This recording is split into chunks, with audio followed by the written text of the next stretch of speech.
Homecoming chronicles the restoration of relationships. When it comes to defining the true accomplishment of success in life, it all comes down to garnering and nurturing relationships.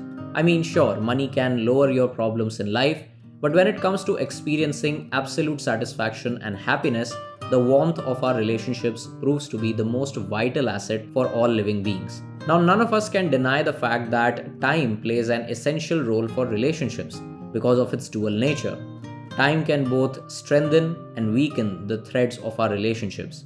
But it is the ardent longing to cherish that warmth, that camaraderie, that tenderness of those bonds that can pierce through the past and reunite the spirit of togetherness. And what better occasion than a college reunion? The most basic yet impactful attempt to play lost and found with the past relationships. And Homecoming presents a cinematic merger of such relationships by complementing it with the festive mood of Calcutta, especially during the last 2 days of Durga Puja. Despite being the sailors of the same boat in the past, the characters of the story are introduced as stranded travelers in the ocean of life. These characters shared their thoughts, their goals, and their aspirations in the past under the umbrella of their theatre group, Amra.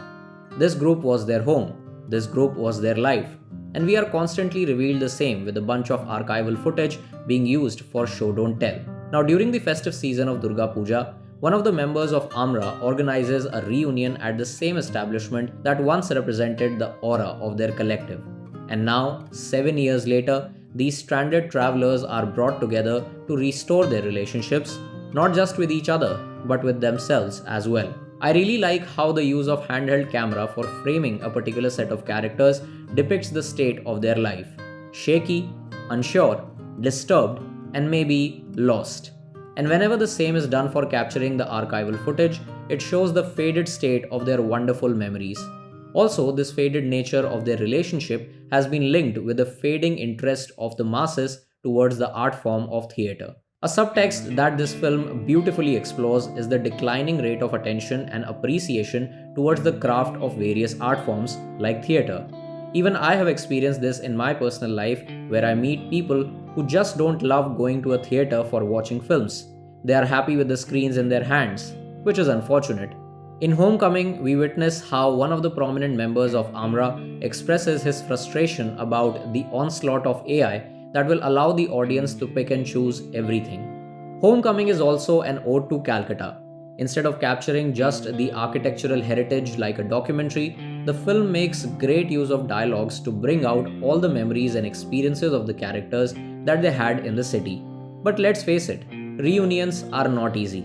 I mean, things can get pretty awkward and uninteresting even after meeting with your best friends once again. It's all because our situations and circumstances change dramatically when we step into the real world. And the narrative of Homecoming is very well aware of those awkward encounters and interactions, making it a very realistic portrayal of the same. Now, honestly, I don't want to say more and end up spoiling your potential experience of watching the film, so I would just stop here by letting you know that I really liked the film. You should definitely check out Homecoming streaming on Sony Live. And let me know in the comments what are your thoughts about the film. Also, if you end up liking this video, make sure you give it a thumbs up, and you can show your support by hitting the red subscribe button and pressing the bell icon so that you don't miss any updates. I will be back soon with another video. Thank you so much for watching. Long live cinema.